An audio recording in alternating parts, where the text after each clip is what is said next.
चाहिए कि एक पाप हो रहा था, उस पाप से बचाया गया। और बहुत बड़ी बात मैं कह रहा हूं, भारतीय जनता पार्टी के युवा मोर्चा के अध्यक्ष वहीं से आते हैं, बेंगलोर से। सन्नाटा छाया है, प्रवक्ता कह रहे हैं। क्या उनको सड़कों पर प्रदर्शन करते हुए दिखाई नहीं देना चाहिए था? क्या एक ऐसा गंभीर मुद्दा है जिस पर भारतीय जनता पार्टी के लोगों को निकल करके जो है वो विरोध प्रदर्शन नहीं करना चाहिए था?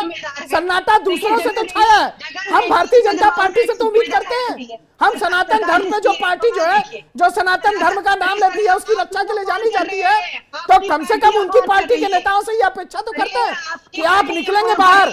युवा मोर्चा के अध्यक्ष बंगलौर से ही आते हैं, वो सांसद भी है वहां के, तो ऐसी एक जो है वहां के प्रदेश अध्यक्ष भी, कम से कम उन लोगों को आना तो चाहिए इस विषय को जो है, क्योंकि ये विषय देखिए यहाँ तक सीमित नहीं रहेगा।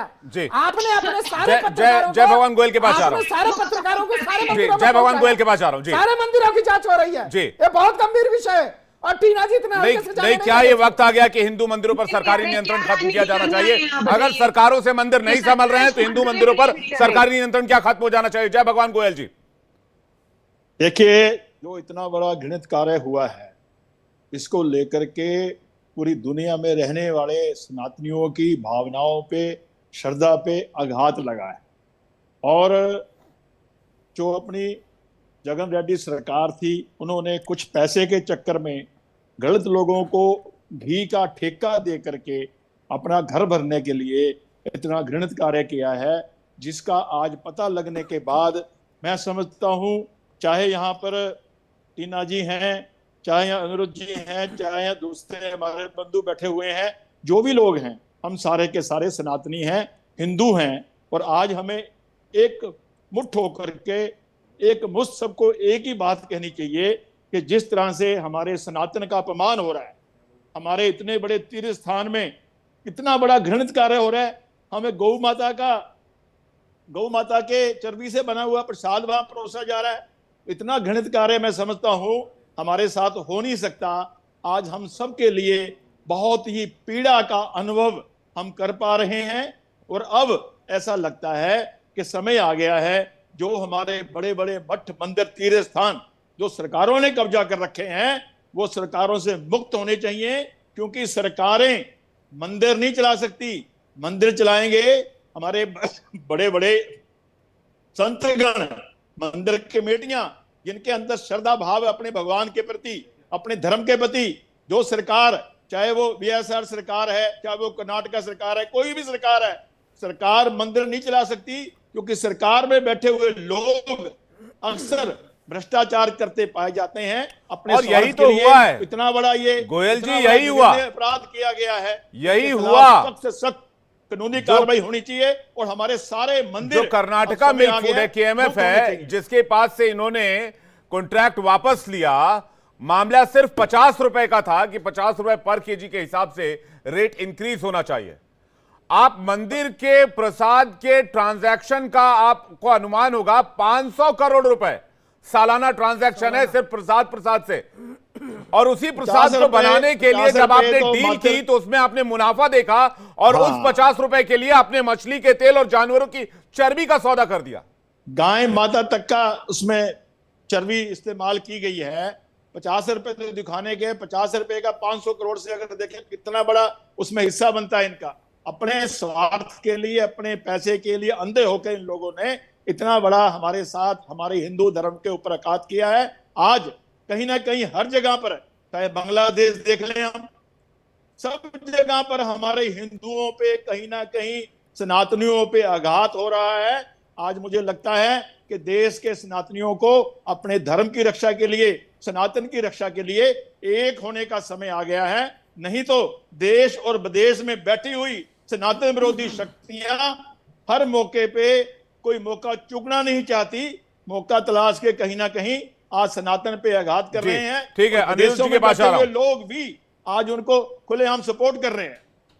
अनिरुद्ध जी के पास जा रहा हूं। अनिरुद्ध जी, अभी थोड़ी देर पहले सौरभ भाई कह रहे थे कि भाई बंगलुरु साउथ से एक बड़े तेजस्वी ओजस्वी नेता आते हैं, आपके सांसद भी हैं, तेजस्वी सूर्या नाम है, वो हिंदू और हिंदू धर्म के ध्वजवाहक माने जाते हैं बंगलुरु में, भाई बड़ा खुलकर बयान देते हैं, लेकिन अभी तक वो भी खामोश हैं, वो भी सन्नाटे की चादर ओढ़े हुए हैं। सर,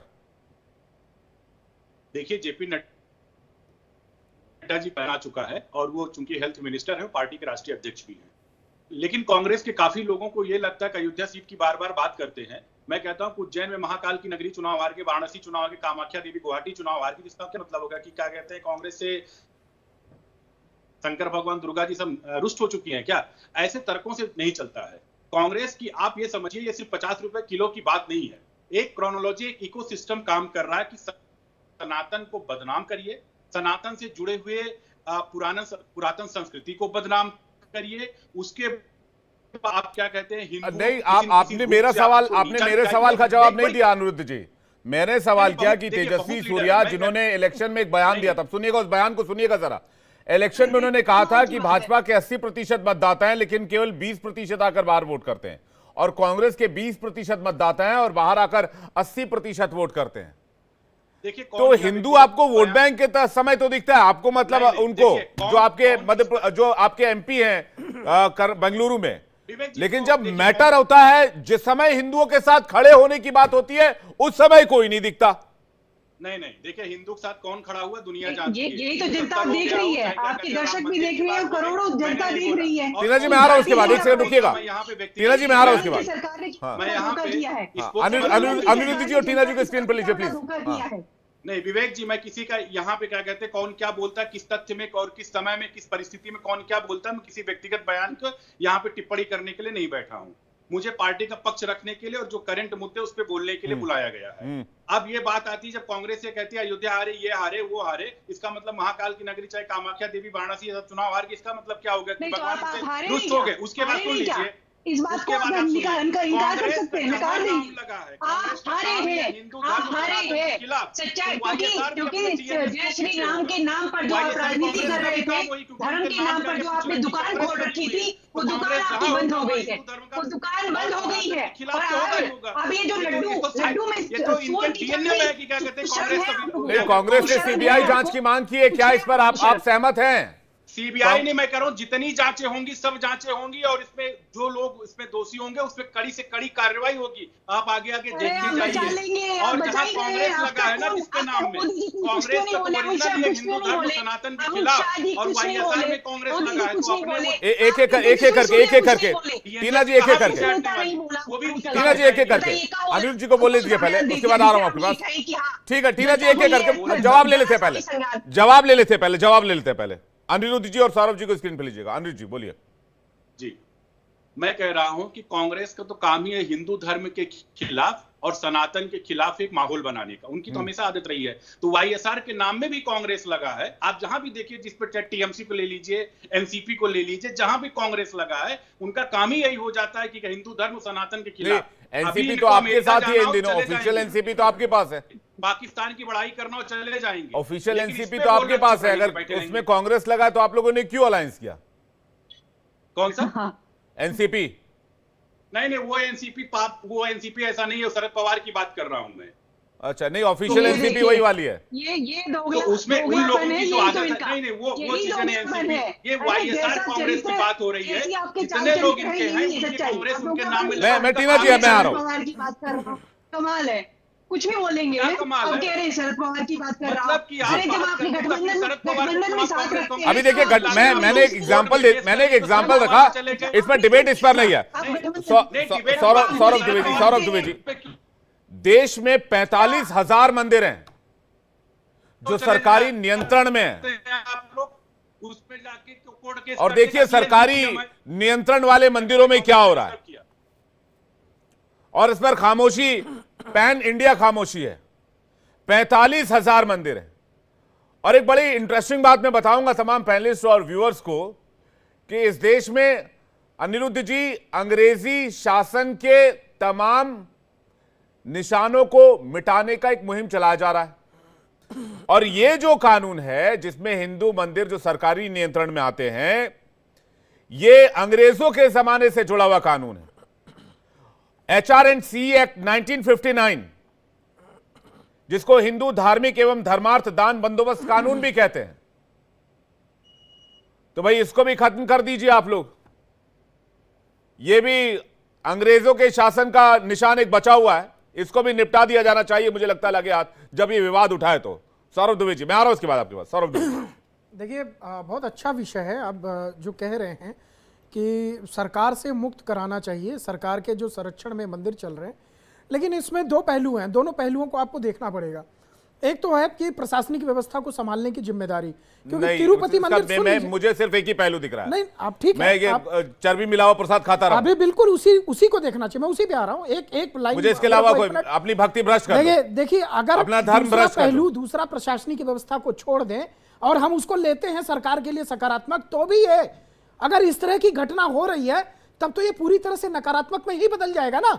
अगर प्रसाद के अंदर इस तरह की घटना हो रही है, मतलब धर्म को धंधा बना लिया गया है। कमाल है कि मतलब लड्डू में अगर 50 रुपए का इजाफा जो बेचने वाली कंपनी है उसको भी ब्लैक लिस्टेड करना चाहिए।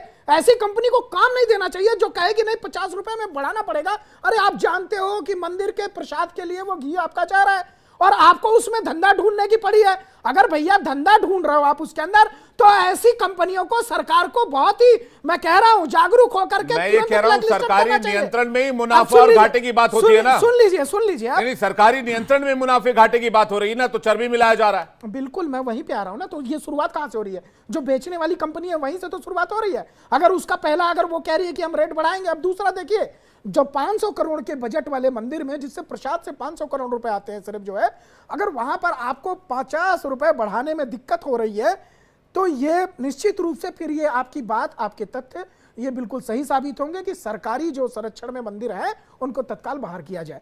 क्यों? क्योंकि फिर अगर इस तरह से मंदिर का डिसीजन होगा, अगर निर्णय इस तरह से लिया जाएगा कि हम मांस और वहां पर परोसने का काम, बीफ परोसने का काम, अगर इस तरह की बातें आएंगी, वहां पर जो है पता चला कि जो है कल को श्रद्धालु जा रहे हैं मंदिर के अंदर, जो कुछ और, मंदिर हमारे लिए, हिंदुओं के लिए एक आस्था का केंद्र है। मंदिर व्यक्ति इसलिए जाता है कि वहां पर शुद्ध मन से जाकर के अपने भगवान